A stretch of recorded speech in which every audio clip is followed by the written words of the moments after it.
कहानियाँ हिंदी। वो सुब्बमपुरम नाम का एक गांव था। उस गांव के किनारे एक बड़े इमली के पेड़ के पास फीके पड़े रंगों वाली दीवारों वाला एक पुराना घर था। वो राजैया और सतम्मा दंपति का घर था।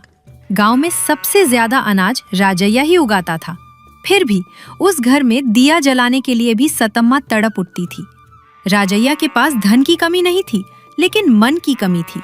वो एक मशहूर कंजूस था। उसकी पत्नी सतम्मा भी पति के ही जैसी थी। दोनों एक एक रुपया जोड़कर अनाज के भंडार के नीचे पुराने घड़ों में गाड़ देते थे, लेकिन कभी पेट भरकर खाया नहीं, अच्छा पहना नहीं। उनका जीवन ऐसे ही चल रहा था कि एक दिन उनकी शांत कंजूसी में विघ्न आ पड़ा। शाम का समय।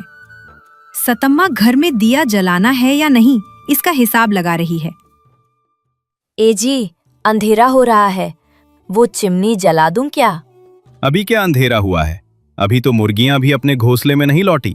आकाश में तारे निकलने तक दिए का क्या काम? तेल की बर्बादी। कल रात आप अंधेरे में ही खाना खाते हुए चावल के दाने नीचे गिरा रहे थे, उन पर चींटियां लग गईं। बस कर, एक दाना भी नीचे नहीं गिरा। तूने जो मुट्ठी भर परोसा था उसमें से नीचे गिरने के लिए था ही क्या? तू चूल्हे के पास ही बैठ जा। और मेरे काम का क्या? ओ सतम्मा, सतम्मा, घर में ही हो क्या? फिर सतम्मा बाहर आके गई। क्या हैरी लच्छवा, ऐसे क्यों चिल्ला रही है? क्या कोई आफत आ गई है? आफत आई है या नहीं पता नहीं, लेकिन तुम्हारे घर रिश्तेदार आ रहे हैं। शहर से तुम्हारा छोटा भाई शिवैया और उसकी पत्नी पार्वती बैलगाड़ी बंधवाकर निकले हैं। अभी बाजार में मिले सुब्बी सेट्टी ने बताया, कल सुबह तक तुम्हारे आंगन में होंगे। ये बात सुनते ही सतम्मा और राजैया दोनों के चेहरे पीले पड़ गए। राजैया के हाथ से हिसाब की किताब फिसलकर नीचे गिर गई। क्या कहा? रिश्तेदार हमारे घर? हाय राम, लच्छवा, सच में वे क्यों आ रहे हैं? अभी फसल कटाई का समय नहीं है, कोई त्योहार नहीं है। मुझे क्या पता, रिश्तेदार आने के लिए भी समय और मुहूर्त चाहिए क्या? तुम्हारा भाई 5 साल बाद आ रहा है, अच्छे से खातिरदारी करना। अच्छा, मुझे खाना बनाना है, मैं चलती हूँ। लच्छवा के जाते ही राजैया और सतम्मा ने दरवाजा धड़ाम से बंद किया और अंदर दौड़े। सत्यानाश! सुना तूने सतम्मा? तेरा भाई आ रहा है। वो अकेला नहीं आ रहा, उस पेटू पत्नी को भी साथ ला रहा है। मेरा भाई कोई पेटू नहीं है जी, लेकिन पार्वती, हाँ, उसे सब तरह के स्वाद चाहिए, शहर की आदतें।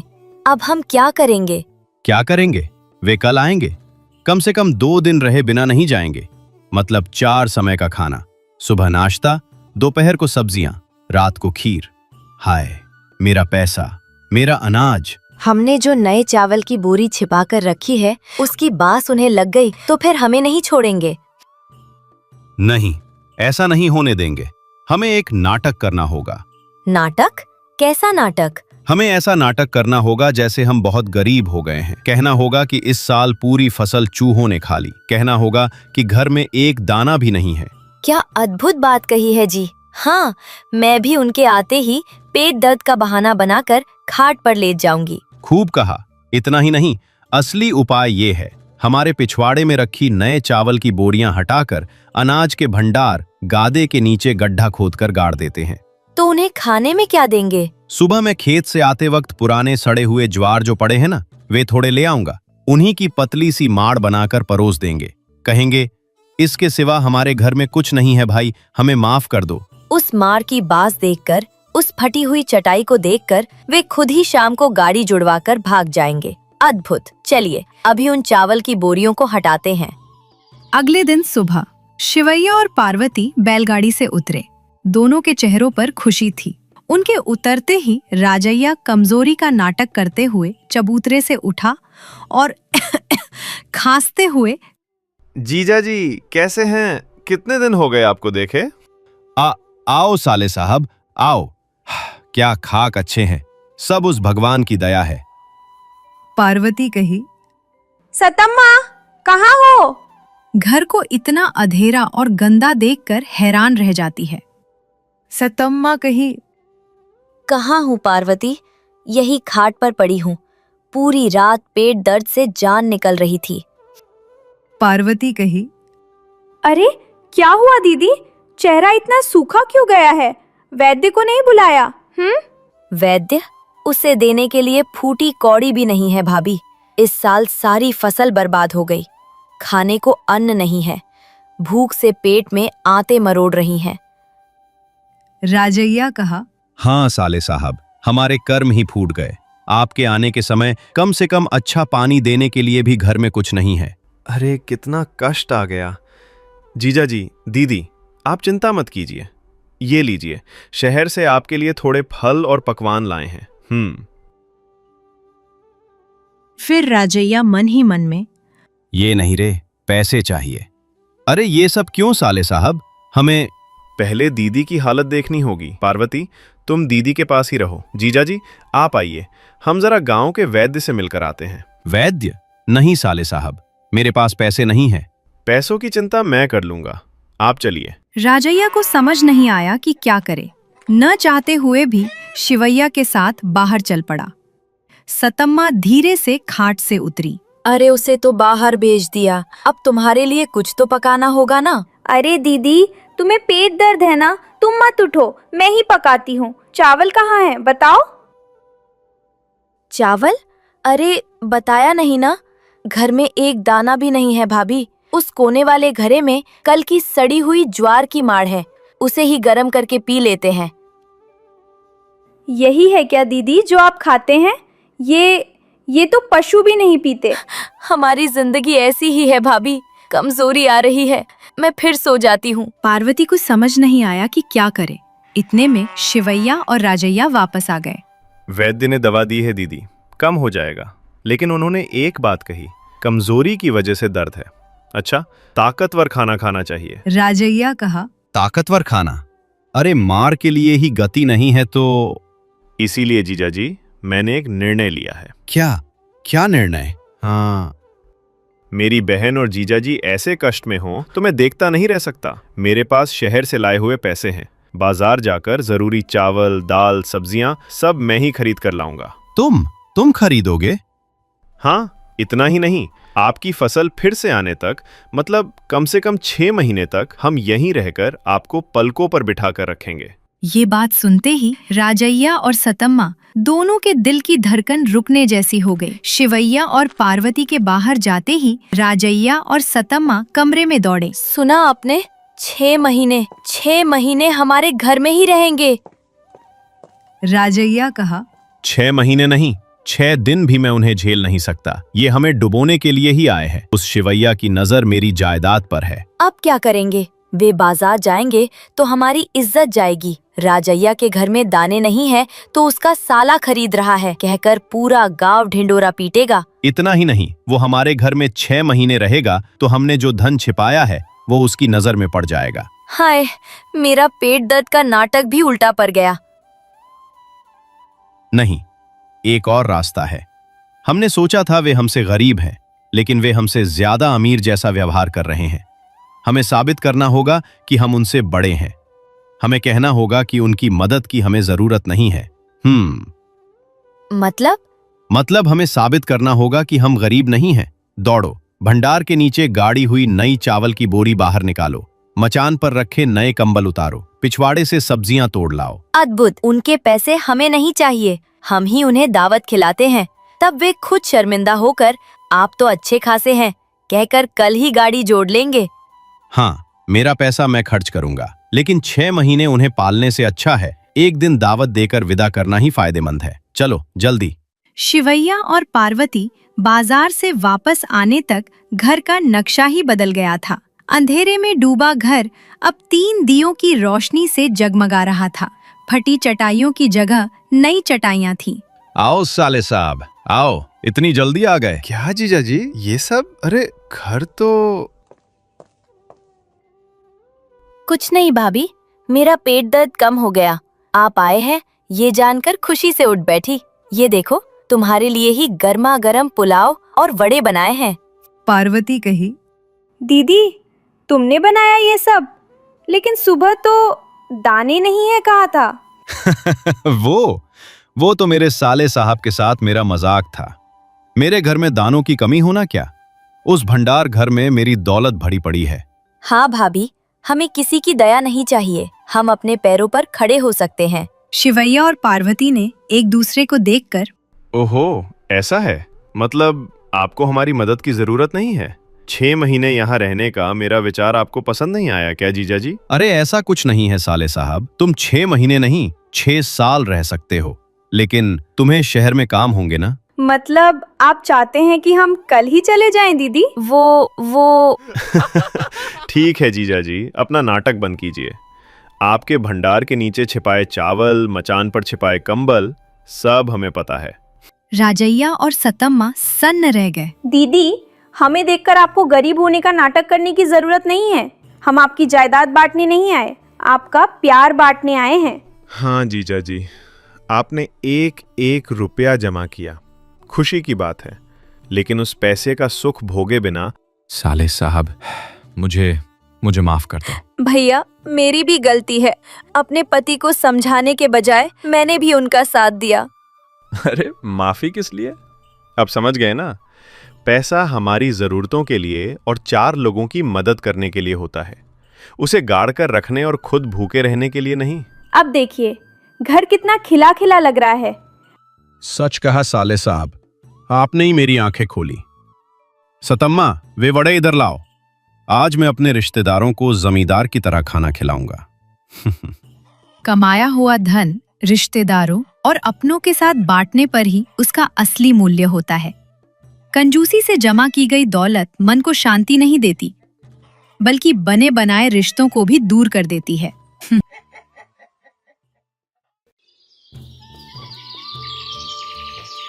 वेंकटपुर गांव के छोर पर नदी के किनारे के पास रामैया और सीतम्मा नाम के एक दंपति एक छोटे से मिट्टी के घर में रहते थे।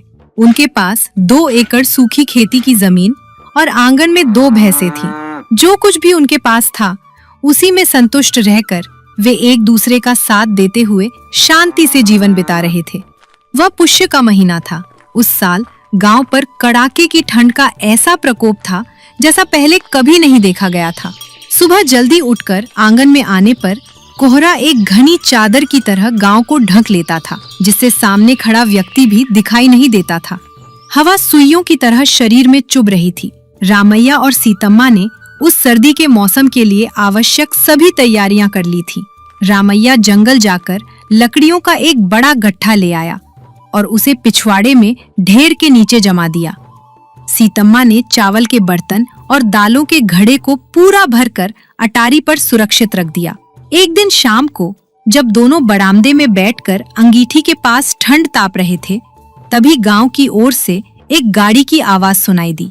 वह उनके घर के सामने ही रुकी। गाड़ी में से सीतम्मा के बड़े भाई सोमैया, उनकी पत्नी गंगम्मा और 2 बड़े-बड़े पीतल के बक्से उतरे। अरे भैया, भाभी, इस ठंड में बिना बताए कैसे आ गए आप? तब सोमैया ने कहा, अरे क्या करे सीतम्मा, हमारे गांव में तो इससे भी ज्यादा ठंड है। इसलिए मैंने और तेरे भाभी ने सोचा कि तेरे गांव में तो ज्यादा ठंड नहीं है, कुछ दिन यहाँ रहेंगे फिर चला जाएंगे। बाप रे, तुम्हारे गांव का रास्ता बहुत ही खराब है। गाड़ी के झटकों से कमर टूट गई। अंदर थोड़ा गर्म पानी हो तो लाओ, हाथ पैर धो लूं। ये सुनकर रमैया ने कहा, हाँ हाँ, आइए साले साहब, आइए भाभी जी आइए। सोमैया और गंगम्मा बगल के गांव के थे। आलस्य और पेटू स्वभाव के लिए वे अपने गांव में मशहूर थे। काम करने के लिए शरीर नहीं झुकाते थे, लेकिन जहां भी दावत मिले वहां सबसे आगे रहते थे। इस सर्दी में काम न मिलने और घर पर खाना बनाने के आलस में वे हालचाल पूछने के बहाने अपनी बहन के घर धावा बोलने आए थे। भैया के आने की खुशी में सीतम्मा ने उस रात एक बड़ा उत्सव मनाया। उसने जमा की हुई दाल निकालकर मुगा दाल, गर्मा गर्म रसम और बैंगन की सब्जी बनाई। सोमैया और गंगम्मा ने 4 लोगों के लायक बना सारा खाना खुद खा लिया, बर्तन खाली कर दिए और आराम से डकार लेते हुए सो गए। उस रात सीतम्मा और रामैया के लिए केवल ठंडा मांड ही बचा। फिर रामैया ने कहा, अरे कोई बात नहीं सीतम्मा, तुम्हारा ही तो भाई है ना, भूख ज्यादा लगा होगा। हाँ जी, कल से हम थोड़ा कम खाएंगे। अगले दिन से असल कहानी शुरू हुई। सुबह हुई, रामैया खेत जाने के लिए तैयार हुआ और सीतम्मा घर के कामों में जुट गई। लेकिन सोमैया और गंगम्मा ठंड के मारे दुबक कर सोए रहे और देर तक नहीं उठे। भैया उठो, कॉफी पी लो। फिर गंगम्मा ने अरे अभी तो बहुत ही ठंड है, थोड़ी देर और सोने दो ना। जब सूरज सिर पर आ गया तब दोनों सोकर उठे। उठते ही सोमैया अंगीठी के पास जम गया। सीतम्मा, ठंड से गला बैठ गया है, थोड़ी अदरक की चाय बना दोगी? गंगम्मा पिछवाड़े में बैठकर सीतम्मा से बातें करने लगी। बर्तन मांज रही सीतम्मा को देखते हुए, हमारे पड़ोसी ने रेशमी साड़ी खरीदी है, जानते हो उसकी कीमत कितनी है? दोपहर के भोजन का समय हुआ। रामैया खेत से लौटा। अरे जीजू, आप खेत से आ गया, आपको बहुत जोर से भूख लगा होगा है ना? आप दीदी को कहिए ना गर्मा गर्म बड़ा बनाने के लिए, मजा आ जाएगा। सीतम्मा का चेहरा उतर गया। वड़े बनाने के लिए दाल पीसनी होगी और तेल चाहिए। तेल का डिब्बा भी खाली होने वाला था। फिर भी भाई ने मांगा है, इसलिए उसने उस ठंड में वड़े बनाकर परोसे। रात को दीदी सुबह बोरा खाया था ना, रात को मार बना दीजिएगा, वही काफी है। सीतम्मा ने खुशी खुशी मांड बनाया। लेकिन गंगम्मा, अरे सर्दी में ठंडा मांड क्या, मुझसे नहीं होगा, मेरे लिए थोड़ा गर्मा गर्म उपमा बनाओ। 2 दिन के बदले 4 दिन हो गए। 4 दिन से हफ्ता बीत गया। घर में लकड़ियों का ढेर आधा रह गया। चावल का बर्तन भी खाली होने लगा। उस रात रमैया ने सीतम्मा से कहा, देखो सीता, ये लोग 2 दिन कहकर आए थे, अब तो यही पर जम गया है। तुम्हारा भाई हर सुबह बदन दर्द हो रहा है ये कहकर सो जाता है, और तुम्हारा भाभी चूल्हा के पास बैठकर सिर्फ हुक्म चलाती है, कोई काम नहीं करती है। अगर इन लोगों को नहीं भगाया तो हमारे लिए सर्दी काटना बहुत ही मुश्किल होगा और हमें भूखा भी रहना पड़ेगा। मुझे समझ नहीं आ रहा क्या करूं, आए हुए मेहमान को जाओ कैसे कहूं, गांव के लोग हंसेंगे, आखिर वो मेरे भाई ही तो है। तुम्हारा ही तो भाई है ना, मुझे उसकी कमजोरी पता है, वो भूत से बहुत डरता है। भूत? हम उसको एक कहानी सुनाएंगे कि हमारे गांव में एक सर्दी का भूत रहता है। वो भूत हमारे गांव की छोर पर इमली की बगीचे में रहता है। हम कहेंगे जो लोग आलसिया है और खाने की शौकीन है उसी को ही पकड़ते हैं। क्या वे मानेंगे? देखो, हम बस उन्हें यकीन दिलाएंगे, तुम बस मेरी मदद करो। उस रात खाने की मेज पर रामैया और सीतम्मा गंभीर होकर बैठे।